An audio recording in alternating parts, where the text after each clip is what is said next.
May isang congressman, mga kababayan, or congresswoman na nag-file ng resolusyon asking now the NTC, mga kababayan, para i-suspend yung operation ng SMNI ni Kibs.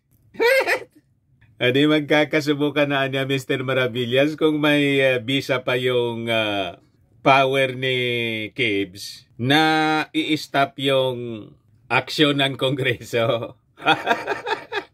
Yun nga po, dito natin malalaman kung may bertud pa ba si Kibs. Tingnan niya natin, Mr. Maravillas, kasi di ba siya yung may-ari ng universe.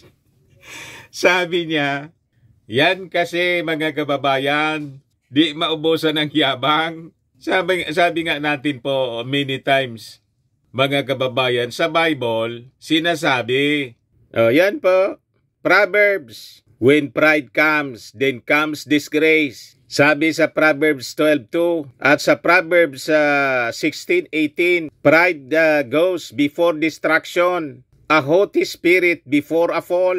Sigang turo ni Kibs, mga kababayan, ng Bible. Pero iba man po ang ginagawa, nasubran sa yabang. Hindi niya siguro, Mr. Maravillas, naintindihan yung sinasabi ni Solomon. Malamang po. But before ko, mga kababayan, ibigay sa inyo yung full story, click subscribe muna dito sa ating YouTube channel and hit the notification bell para lagi kayong updated sa mga kaganapan dito sa ating bansa. Like and share na rin po ninyo ng ating video at huwag na rin po ninyo na escape yung ating mga commercial ads para tuloy-tuloy lang ang pag-unlad ng bagong Pilipinas. Sa mga nangangailangan pala ng malinis and spacious fitness gym, bumisita lang po kayo sa aming Colossal Fitness Gym.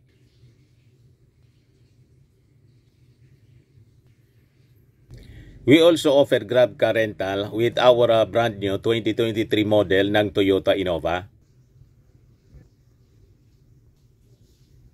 We also accept booking for those who are planning to travel via PAL, Cebu Pacific and other airline companies, local and international, and bills payment po for Meralco bills, PLDT, etc. Ang Colossal Fitness Gym is located at 3rd floor Security Bank Building, Lanco Business Park, Legazpi City, Albay. For inquiries, look for Gilon Maravillas. Contact number 0966-802-0949.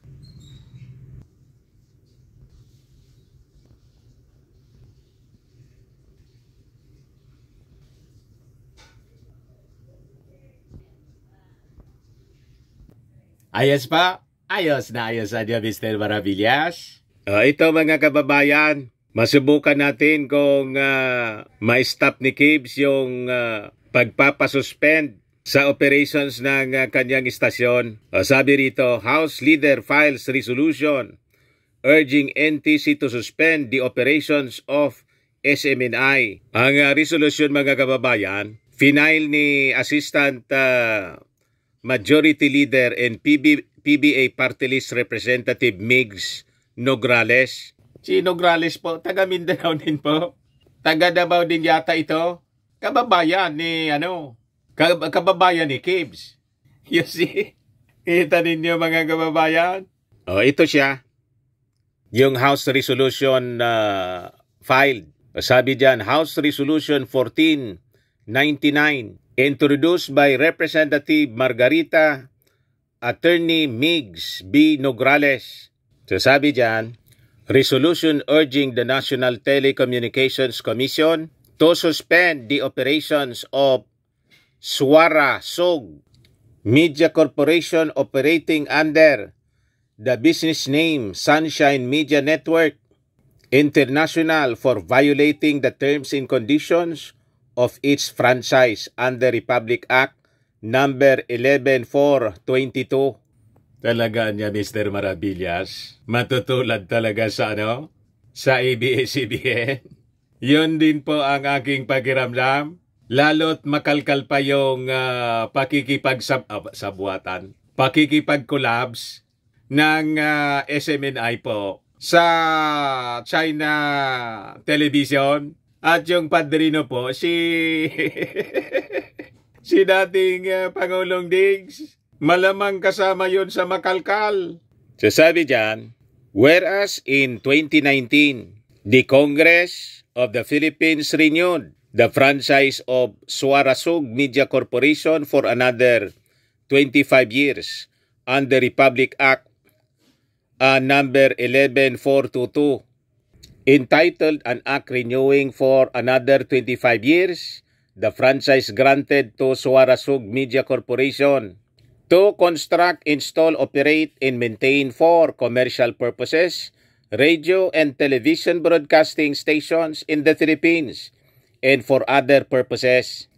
Whereas, as one of its responsibilities to the public, under Section 4 of the Republic 11422, SMNI is mandated not to use its stations or facilities for the deliberate dissemination of false information or willful misrepresentation to the detriment of the public interest, and that it shall provide at all times sound and balanced programming, promote public participation, assist in the functions of public information and education, conform to the ethics of honest enterprise, promote audience sensibility and empowerment, including closed captioning, and not use its station or facilities for the broadcasting of obscene or indecent language, speech, act,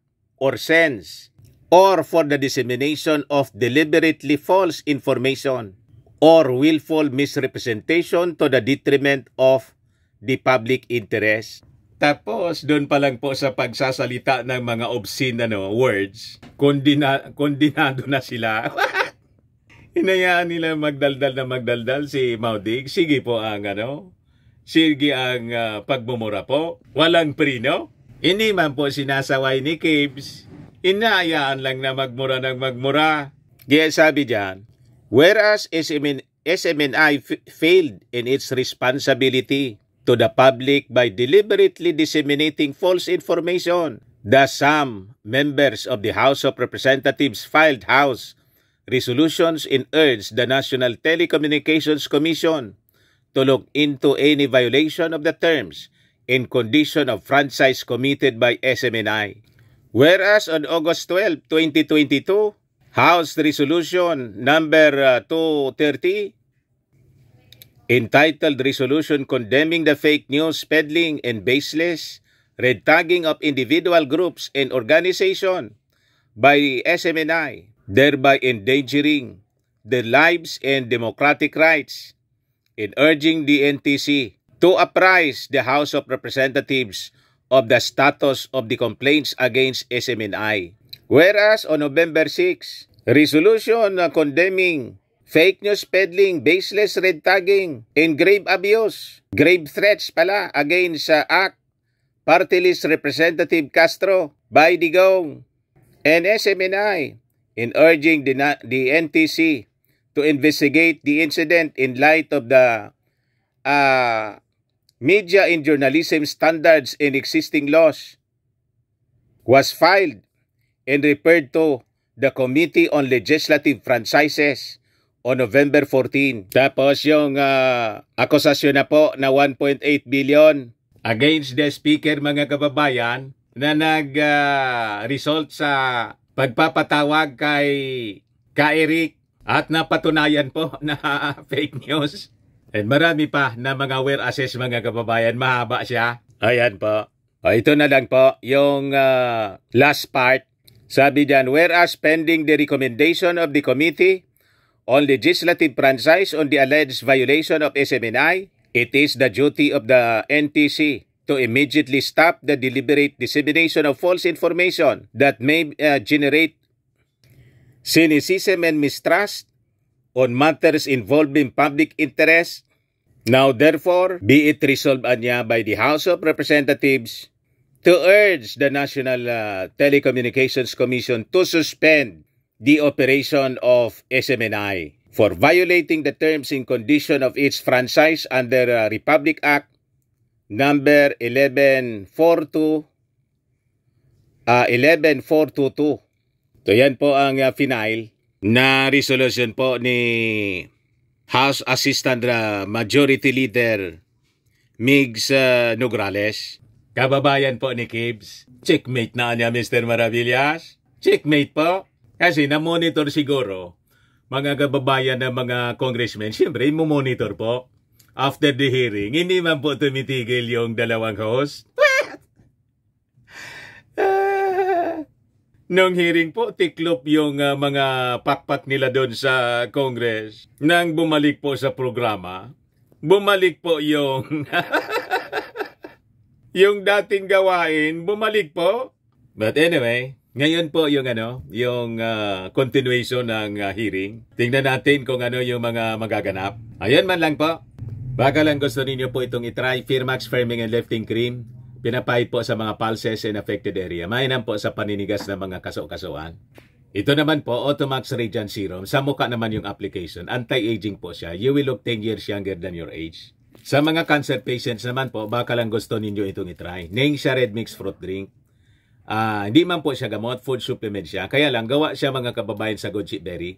Yung goji berry may anti-cancer properties. Ayos? O yung mga inquiries ninyo, dumiritso na lang kayo sa aming messenger sa Facebook para masagot namin agad. Ako po si Dante Maravillas. Bye-bye po. God bless.